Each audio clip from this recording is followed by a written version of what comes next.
Game night here on 97.3 ESPN. Josh Hennig hanging out with you, leading you up to Lakers Nuggets Game 3. You can hear all the action tonight on 97.3 ESPN. Coverage begins at 8:30. And a man who covers the Lakers and the NBA is Dave McMenamin. He joins us now on the Boardwalk Honda Hotline on 97.3 ESPN. Dave, how you doing today?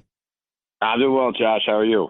Doing good. And, you're the perfect person to talk to on a day like this because with the Lakers playing tonight, and with so much going on in the NBA with news, I got a note from you, though, to start before we get to the Lakers game.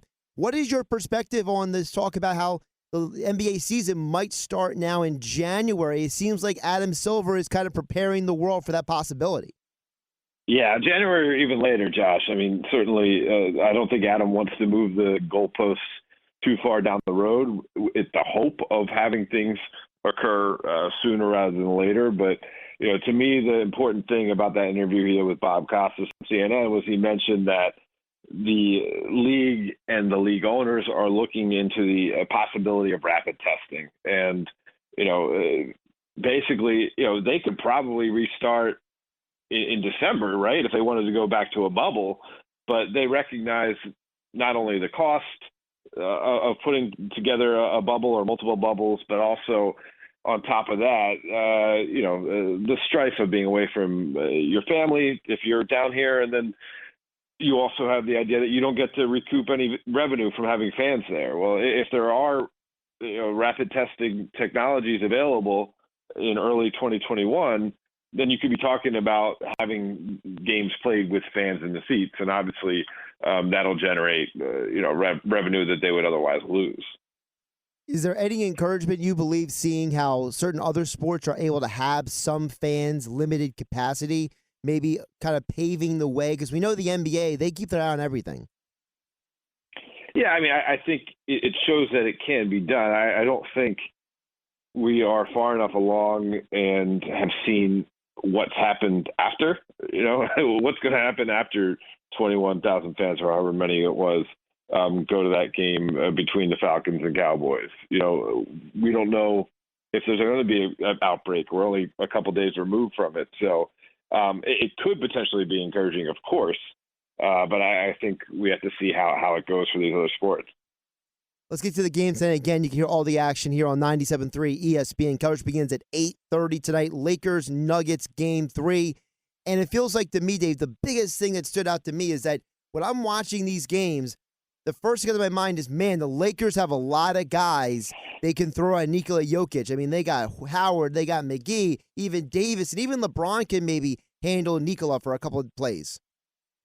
Yeah, I mean, he's such a talented player. And, one thing I'll give a lot of credit to Frank Vogel and his defense in these playoffs so far. They don't stick with a steady diet of one type of look. You saw it in the Rockets series against the best scorer the league has in James Harden. They were doing traps. They were doing doubles. They were changing the timing of the traps, sometimes with 20 seconds on the shot clock, sometimes with 14, sometimes with 10. And obviously that disrupted the Houston Rockets offense. And you're seeing the same thing with the personnel that they throw on Jokic. To me, maybe they overthought things. They went away from Dwight Howard in the second half, and that's kind of when the Nuggets got going. I'd like to see even more Howard against Jokic. He spoke before the series began that he really relishes the opportunity against him. He likes playing against him because it gives him a challenge to, kind of figure out all the offensive skills that Jokic has. I think you'll see more of that. But it's not like he's going to be completely subdued. He is a fantastic player, and when it was money time in Game 2, I think he scored the last 12 points for Denver, put them up with a jump hook over Anthony Davis with 20 seconds left to go in the game. He is good enough to lead them to a victory tonight. If the Lakers, don't continue to try to flummox him with different looks. Dave McMenamin joining me here on the Boardwalk Honda Hotline here on Game Night on 97.3 ESPN. Make sure you follow him on Twitter at Mick10 on Twitter. Dave, one of the other big things I've noticed in these playoffs with the Lakers is the impact of Rondo on this team. Talk about the differences for the Lakers before they had Rondo and now with him on this lineup. Yeah, I mean, they missed him the entire first round, and he got hurt the second day they were down here in the bubble. The second practice, he discovered a fractured right thumb, and then he tried to come back. He had some back spasms, but really since Game 2 of the Houston series onward, he has been such a difference maker. He has chemistry with certain guys on this roster, Markieff Morris in particular. It seems like Morris and Rondo can read one another, and Morris's three-point shooting has really found a rhythm since he shared lineups with Rondo. And just simple things like, I guess it seems simple, but it's a really big deal. The end of Game 2, he wasn't in the lineup, and he goes up to Frank Vogel and says, "Hey, you want me to be the guy inbounding the ball?" And Frank's like, "Yeah, let's do it." Well, unless Rondo's a 14-year veteran with a championship under his belt, he's probably not going to go up to the head coach and basically sub himself into the game. But because he is Rondo, he did that, and then he was able to find a secondary option on the play that was called. They were going to go to LeBron James. Of course they are. That's winning time. That's what he does. But, the way Denver played LeBron in that possession, there was no movement. LeBron would have been catching it, flat-footed. Instead, Rondo could see Anthony Davis springing out to the left wing, threw him a perfect pocket bounce pass because he couldn't throw it over the top of Jokic, and Davis was able to catch it and hit it in stride. And so, it's all those little things that Rondo does. One of the smartest players I've ever been around. And, the plus-minus numbers weren't all that great for him during the regular season, but the myth of playoff Rondo is a real thing. When the games matter, his IQ really stands out. Now, Rondo's former team is in the Eastern Conference Finals, which folks can hear tomorrow night here on 97.3 ESPN. Heat Celtics, and I feel like no matter who comes out of that series, it's going to be an incredible NBA Finals. But I want to get your perspective on how that series has played out and your perspective on how those two teams have kind of jockeyed back and forth. Yeah, I think Boston could look at themselves and say we should be up 3-0, right, rather than down 2-1. They lost a tough one in overtime in Game 1, and certainly Game 2 they had their chances and they had a big lead at one point. And but on the flip side, you say Eric Spoelstra is maybe the best coach in the league. Multi-time champion, and has been able to rework that roster several times over and make them competitive since he took over the helm for Pat Riley. You have Jimmy Butler. Obviously, your listeners know all about him, having seen him play for the Sixers. He's a guy who can really, operate from different areas on the court offensively, and then his competitiveness and his commitment to the defensive end, to me, is contagious.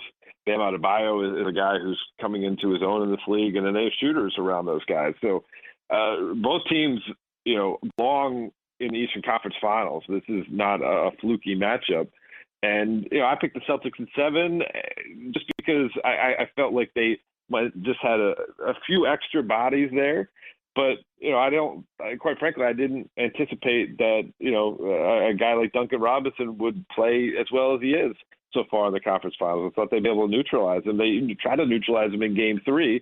All of a sudden, Robinson gets hot in the fourth quarter, and then it becomes like a 5 or 6 point game. And so it's going to be a battle of attrition. I imagine it go down the wire, but it wouldn't surprise me at all if Boston tied this thing up and we're 2-2 heading into Game 5. ESPN NBA reporter Dave McMenamin joining us here on Game Night on 97.3 ESPN. Again, Lakers, Nuggets tonight at 8:30. Heat versus Celtics tomorrow night at 8 o'clock. All the coverage right here on 97.3 ESPN. Dave is also the co-author of the book, Return of the King, about LeBron's return to Cleveland, him and Brian Windhorst. By the way, the book is on sale right now on Amazon, so you better jump on that right now. I just noticed that, Dave. And one of the reasons why I bring up the book is because you guys document in that book a lot about Ty Lue. And he's one of the finalists right now, according to reports, for the Sixers job. What would a Ty Lue guy, and as a coach and as a former player, bring to the 76ers? To me, he is one of the most authentic people I've ever been around. I covered the league now for about 15 years, and he's been in the league in some form or fashion for close to 25 years. And there's a reason why people stick around like that, an extreme knowledge of the game. But beyond that, a personal touch where he's able to relate to everyone he's around, whether it be the front office, whether it be the last guy on the bench, whether it be the superstar, whether it be the media, whether it be the ownership. He just has that way about him. And to me, you couldn't do any better if you were Philadelphia 76ers giving him that job. I mean, you say, okay, Joel Embiid, I want to sit down with you. I want to talk to you about the days I played with Shaquille O'Neal. And here's the sets that Phil Jackson ran for us to get Shaquille O'Neal to have an MVP type of season. And guess what? I'm going to do the same thing for you. And then he's going to go and talk to Ben Simmons and say, hey, Ben, I know you're close with LeBron James, right? You both were Clutch Sports.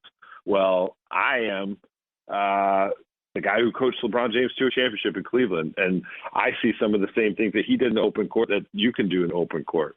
And then right on down the line, to me, he'd be the clear-cut choice for the job. And, we'll see how this thing plays out. But I think it's a no-brainer. He should be the next head coach of the Philadelphia 76ers. Also in the book, you guys talk about how he was holding LeBron accountable, and he was able to talk to Kyrie and LeBron in a way that a lot of others don't. By the way, Ty Lue is one of only 2 head coaches to win a championship with LeBron. All the times LeBron's been to the finals. It's just a little side note. But touch on a little bit about Ty Lue and his ability to communicate with people, because we know that LeBron has a history of only certain people he lets communicate with him like that. Yeah, I mean, listen, I wrote about a scene in Game 7 of the NBA Finals where it's halftime, and I think it's a 6 or 8 point game, and LeBron had his numbers, but in front of the entire locker room, Ty called him out and said, "I need more from you." And LeBron was kind of indignant, and he went to his longtime teammate James Jones and said, like, "Is he really saying this?" And James, who is a voice that LeBron respected as well, said, I mean, listen to Ty. You respect him, right? You trust him, right? I mean, doesn't he know what he's talking about? Like, you could probably give us some more. And, LeBron stormed out of the locker room in a huff and ended up making the greatest play of his career 2 quarters later, on that block on Iguodala. And, it's about pushing the right buttons. And it's also about not always pushing those buttons. Philly fans know about a guy like Larry Boa. Like, you can't always be the guy, blowing off at the top. You gotta pick your spots, pick your moments, and the wealth of experience Ty Lue's had in his career, I think, allows him to be able to read the room and know when he needs to, bring a little extra fire. Again, the book is Return to the King, LeBron James, the Cleveland Cavs, and the greatest comeback in NBA history. Co-author Dave McMenamin along with Brian Windhorst. Dave joining us here on the Boardwalk Kind of Hotline on 97.3 ESPN. Make sure you follow him on Twitter at Mick10 on Twitter. ESPN NBA reporter and his all guests. He appeared on the Boardwalk Kind of Hotline. Dave, I really appreciate the time and the flexibility to come on today.